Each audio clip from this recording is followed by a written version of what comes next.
On this edition of UND Sports Extra, the women's and men's basketball teams take on travel partner Northern Colorado. We have all the highlights and review from the coaches coming up. The UND women's hockey team looks to keep its NCAA tournament aspirations in check with Minnesota State in town for two. Coach Brian Idalski joins later, and the North Dakota swimming and diving squads close out their home schedule in a duel against rival South Dakota on Senior Day. We begin, though, with head women's basketball coach Travis Brewster. Coach, welcome back to the program. It was a little bit of a different week than normal for you last week with just one game against Northern Colorado, and it was an important game for you with both teams entering at the 500 mark as you hit the first half. Yeah, I mean, it's just a big game. There's no other way to put it. For us, we had to approach it a little bit differently because we didn't play on Thursday. I chose to give the team another day off. I thought that was going to be advantageous for us later down the road. We shook off the rust pretty well in practice and, played a decent ball game and had an opportunity to have some success. And you got the W, the all-important W, as teams continue to jockey for position in the Big Sky. And as we mentioned, this would be a big one for you guys on Saturday evening on Midco Sports Network. As you saw it, take a look at the highlights, Coach. In the first quarter, your team got out to a very quick start with some play from a couple players off the bench early on. Yeah, I thought Fallon did a great job attacking the rim in that situation. We talked about our team want to be more aggressive overall off the bounce, and here you see Jill Morton really working hard and, again, doing just a good athletic move, finishing at the rim. There's two freshmen on the floor right there. So, it was just a good overall game by them playing. Your team built an early 8-point lead in the first quarter. In the second quarter, though, Northern Colorado strikes back with Savannah Smith, who was a difficult challenge for your team all afternoon, getting the hoop and the foul there. And then at the first half buzzer, over Samantha Roscoe for the three. She had a game-high 15 points as Northern Colorado took a 2-point lead at the half. Well, yeah, I thought she did a good job of just really asserting herself. But, hey, good steal here by Michaela. Just creating an opportunity for us there in the third quarter. And we just had to limit her touches, And, again, we had to rely on Dyer to get us going a little bit, and I thought Leah Zabla did as well. Dyer had a big third quarter as we get your reaction after her deep three there. Then off the rebound, Dyer's going to take it all the way to the other end, get the hoop and the harm as your team grabs a 6-point lead as you trailed by as many as 5 in that third quarter. Yeah, I just thought, again, Michaela just put us on her shoulders and did some really good things with attacking the hoop. Great pass in here to Stephanie Smith. I think she's coming a long way. She's getting beat up down there and still trying to find ways to finish. Another good pass by Dyer. Her size was definitely a big factor in this one. The Bears had little answer for her on the inside as Smith went for 11 and 11 on the day. Then with less than a minute 30 to go, Leah Zabla was quiet all day, but with a clutch three-pointer here to give your team a 5-point lead. But Northern Colorado gets one more chance and a good look by Smith at the buzzer here, Coach. Yeah, Leah's three was huge, and that's something she's been working on. And, we talked about that in the timeout. We didn't want anything to get over the top. Lloyd did a good job corner and assisting that, being able to make it a tougher shot, but we got to eliminate those small mistakes like that at the end. It does come down to a W, though, for your group. 54-51 the final. Dyer with a team-high 13 points, 9 of which came in the third quarter, as we mentioned, as your team has now won 4 of 5, and a big factor on Saturday, Coach, the rebounding margin, 46-22. How big of a factor was that? Well, you look at our turnovers, we were up at that 20 range again, so you have to get more rebounds to offset that, so you had other opportunities to score. I would prefer us to not turn it over as much, but as long as we're crashing the boards and giving ourselves second opportunities, that's going to be huge for the rest of the season. It's 4 W's in a row, 5 of your last 6, but I get the feeling you're still looking for a complete game out of your group. Yeah, we're always chasing that. The other part about it is the big for our ladies is we got to keep trying to move up the standings. And we got to stay steady to the process. It takes time, takes a lot of work. Now we have, really 2 tough games coming up on the road. Absolutely. The Big Sky opener, since that Big Sky opener at Idaho, that was a blowout that did not go your way. The average margin in your Big Sky games has been 6 points, just under 6 points. And those are types of games that you're going to expect to see the remainder of the season, aren't you? Well, we talked about it as a team as well, is that, if we have to win this way, that's what we'll do. Everybody wants those glorious wins of 20-plus and 18. But if we can put ourselves in a chance to win a ball game, 6 or more, that's what we have to do. Mm-hmm. You mentioned you're on the road this week at Idaho State and at Weber State. You start against the Bengals on Thursday. The last time these two teams met, it was an offensively challenged game. 45-42 is the final. Are you expecting a similar grinded-out affair this time around? Well, I don't want it to be an offensive challenge game, but if that's what it is, that's what it is. You know, and our team's starting to figure some things out. We're moving the ball a little bit better.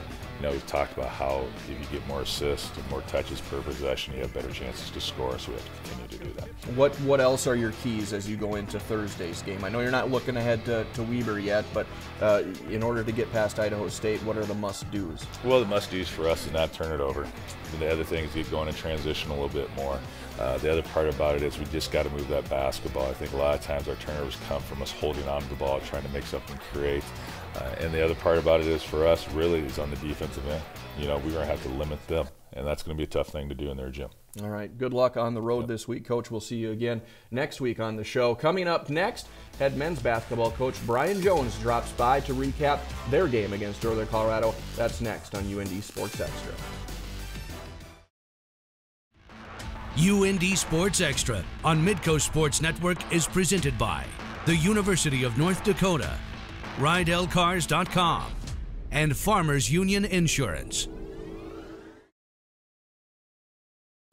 Welcome back. We're joined now by head men's basketball coach Brian Jones. Coach, welcome back to Grand Forks after your trip to Greeley. A bit of a different week for your guys with just the one game that you had. You entered red hot, winners of 4 of your last 5 going in, and this game presented an opportunity for you guys to really solidify yourself at the top of the standings. Yeah, obviously being 6-3 is a bit different message than 5-4, and that's what we talked to our guys about. Not putting too much pressure on them, but the work week was good. We worked on some things that we probably more team type things and not so much game planning things. So I thought we had a good week of practice and preparation leading up to the game, and all in all, we played well. Came down to the final possession, came up a little short, but that's where you want to be on the road. You want to give yourselves a chance to win in the final possession. We had the ball obviously in our best players' hands, but as we look at the game through the course of the game, there were some things. Obviously, valuing the basketball was what kind of got us in the end.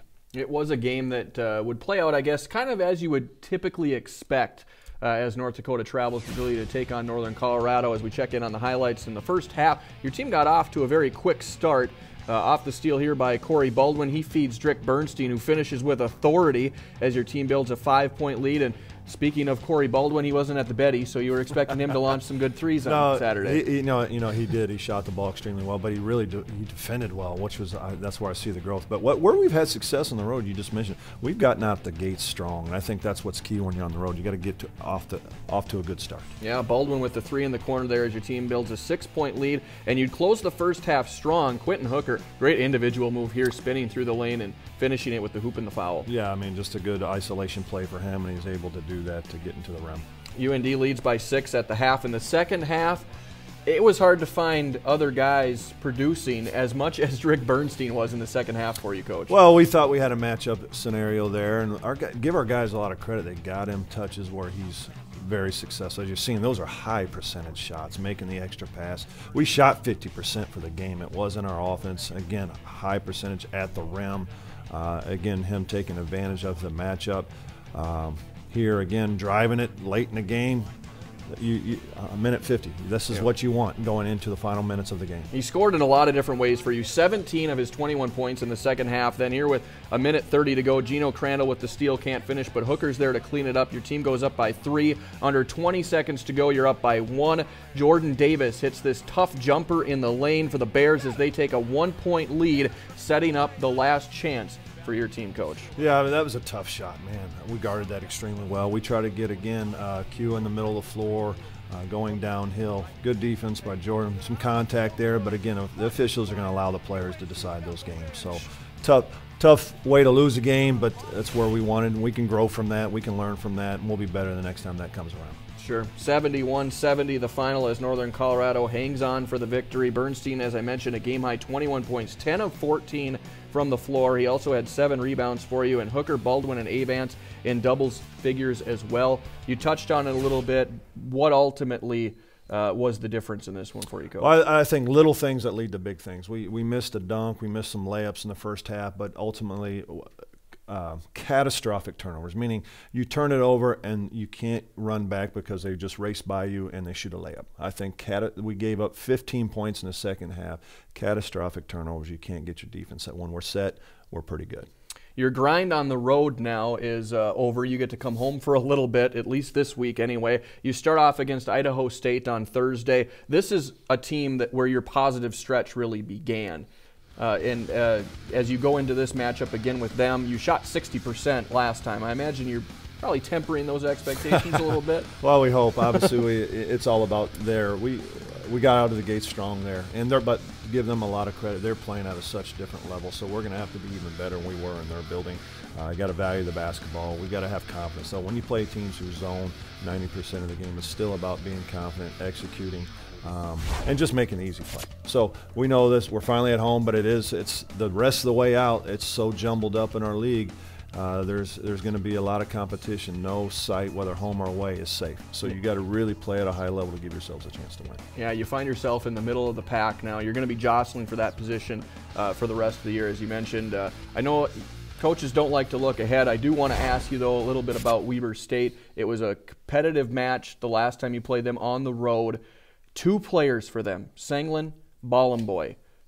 Can you create defensive frustration on those guys to give yourselves the best chance to win on Saturday? Well, I think we can. When the one thing we have to do with Ballenboy, he rebounded the ball. That's where we didn't do a good job. We got to block him out. We got to make it harder for him to go get the ball. The thing also, we didn't get out of the gate strong in that game. So we're going to be able to do some things we learned from that game. But the last 32 minutes of that game, we were pretty good. But we got to get better, and we know he's a pro. And let's be honest, Ballenboy's a pro. So we got to do some things to make it tough for him. Well, good luck this week, and enjoy the home atmosphere this week, and we'll recap the games next week here on the show. Don't go anywhere. We're back with more right after this on UND Sports Extra. UND Sports Extra on Midco Sports Network is presented by the University of North Dakota, RideLCars.com, and Farmers Union Insurance. The UND women's hockey team played host to a pivotal series this past weekend against Minnesota State. Pivotal because the Mavericks entered with 0 wins in conference play, and they gave North Dakota all they could handle. Starting on Friday, it was scoreless into the second period when UND on the power play. Jordan Hampton takes a shot that deflects off a defender's stick and in, giving UND a 1-0 advantage. Minnesota State would answer back in the third, though, by way of Savannah Quant. She picks up a power play goal for the Mavericks here, as that ties the game up at 1 goal apiece. But 37 seconds after that, Layla Marvin at the other end with the game winner there, as UND goes on to win the opening match 2-1 the final. Shelby Amsley-Benzie made 16 saves. The shots were in favor of UND, 38-17. On Saturday then, a wild one inside the Ralph in the second period. UND trailing 3-2 when Emmy Menke comes up with the shorthanded goal here as Megan Dufault feeds her out front to tie things up at 3 goals apiece. Then in the third, Minnesota State up 5-4 with under 3 minutes to play, but Becca Kohler with the game-tying goal there, her 11th of the season, ties it up at 5. And this one would go all the way to the shootout. Sam Lachaume skating in, comes up with the lone goal in the shootout as UND gets the bonus point, winning the shootout 1-0 as it goes in the books as a 5-5 tie. It was a rough outing for Amsley-Benzie as she made just 13 saves on 18 shots, but UND salvages with 5 points on the weekend. And fresh off the weekend, we welcome in women's head hockey coach Brian Idalski. And Coach, good to be back with you again. And it was a weekend that I don't think you saw coming. And is it one that, as you look back on it, you're going, well, we got 5 of the 6 points, and you'll take it? We got points, and we'll take it. We definitely talked about the potential to be a trap weekend. You know, we had a short turnaround 4 days after playing Sunday against Wisconsin and playing extremely well, and kids were well aware that after this comes the Gophers in another big series. So it had the potential to be a struggle. It was a struggle, so we're glad to move on and take the points. There were some struggles for somebody you're not used to seeing struggle, in Shelby Amsley-Benzie. Were there concerns that you had after the game about her performance on Saturday? We had a conversation, and you know what? She's played terrific for us. She's bailed us out more than we've bailed her out. You know, you kind of use a baseball analogy. She hasn't gotten a whole lot of run support from us in a lot of games, and she's been solid and giving us chances. So it was important for her to flush it and get focused for this week, and you know that she's our goalie, and we have confidence in her. As you look ahead now, you're at Minnesota this weekend for a pair against the Gophers. Getting some confidence back, I imagine, is going to be a key this week. If there was any loss, do you feel like there was any of that lost? You know what? I really feel like these are the games that we're better matchups for. They're up and down. We want to skate, and a lot of our higher end kids would like that. They're not people who are dragged all over them and then having to skate through as much resistance. And quite honestly, they get probably better open looks playing a high end team like this that plays us straight up. So well, confidence wise, there's no one we fear in the country. And we have really proven we can play with anyone from the top to the bottom. And so we embrace the opportunity to go down to Minnesota, play a couple high-end games. Yeah, you've done this before. This is not unfamiliar territory for your players. You'll certainly be, as competitive as you have been, I anticipate, and I assume you're anticipating the same. As you look at the bigger picture now, you're sitting 9th in the pairwise. As you come down this final stretch of the season, are you piecing together knowing what you need to accomplish to meet one of your goals of making the NCAA tournament? Well, when we talk about that, you got to take it game by game and talk about that. And I think most importantly for us right now is just to get healthy. We got a couple of kids who are banged up, in Dorsey Medgis, Tanya Eisenschmied, and then Vilma Taskinen. And so health is a big part of where we want to go. So we need to do that, win some hockey games, and take care of the stretch run. All right. Good luck at Minnesota this weekend, Coach, and hopefully things will go a little smoother for you this weekend. Appreciate it. Right. Don't go anywhere. We're back with more right after this. UND Sports Extra on Midco Sports Network is presented by the University of North Dakota, RideLCars.com, and Farmers Union Insurance. Welcome back, everyone in the pool, as we welcome in swimming and diving coach Chris Maiello to the program. Chris, good to be with you, talking a little swimming and diving today. Yeah, thanks for having me. This is great. You bet. Your season started back in October. You're coming up on the crunch time now before the WAC championships. How are you seeing your team progress so far this season? We've had a great season so far. I think, as discussing earlier, we put the hay in the barn. A lot of hard work has gone in since October. Our athletes have really done a great job with commitment to training every single day and getting better.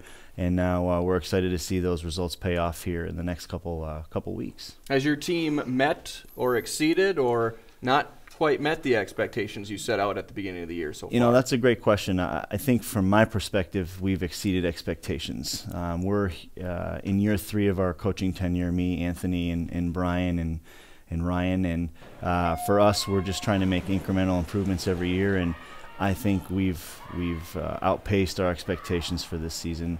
And we're really excited about our conference championships. We think we can really make a mark. You recently wrapped up your final home duel of the season this past weekend against South Dakota. It was a win for both sides on the men's and women's side. Your reaction to that final home duel meet that you had this past weekend? Mixed emotions. Obviously, we're sending out our seniors. We had 14 great young athletes leave our program, or will leave our program here in the next couple weeks. And sad to see them go. They're a big part of what we do and do really well. But at the same time, we're turning the page and focusing on our conference championships in February. A lot of credit to South Dakota. They're a good team. Really enjoy competing against them, and our athletes are friendly with them. And it's a good way to send us out on a win. On the men's side, you had 9 wins on the day, 5 of those by seniors. On the women's side, though, a little bit differently. Your W's came from a more youthful movement on that side. Is that kind of how the season has been for you guys? Well, I think here and there, hit and miss as far as seniors' performances on South Dakota goes.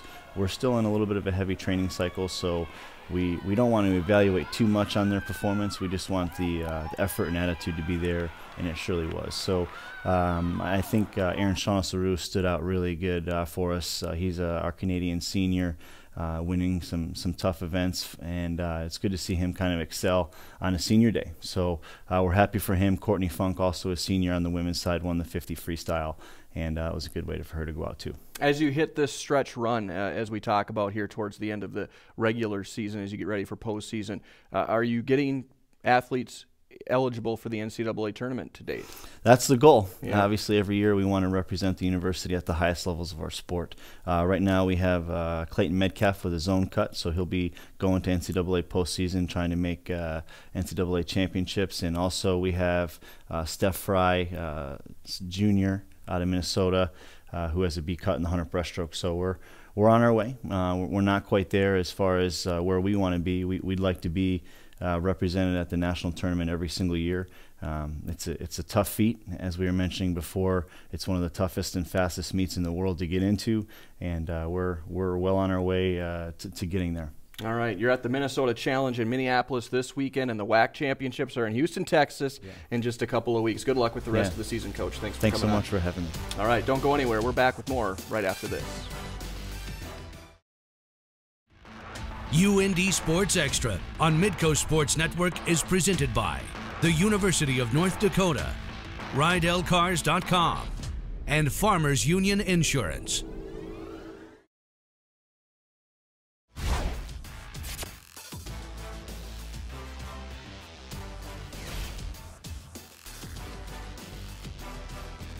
Tomorrow is National Signing Day in college football, and the University of North Dakota is hosting its annual Signing Day party at the Alaris Center. It kicks off with a meet and greet at 5:30 with the program starting at 6. And we've got Big Sky men's basketball for you on Midco Sports Network this Saturday. Tip-off is at 2 o'clock. Thanks for watching. We'll see you then, everybody.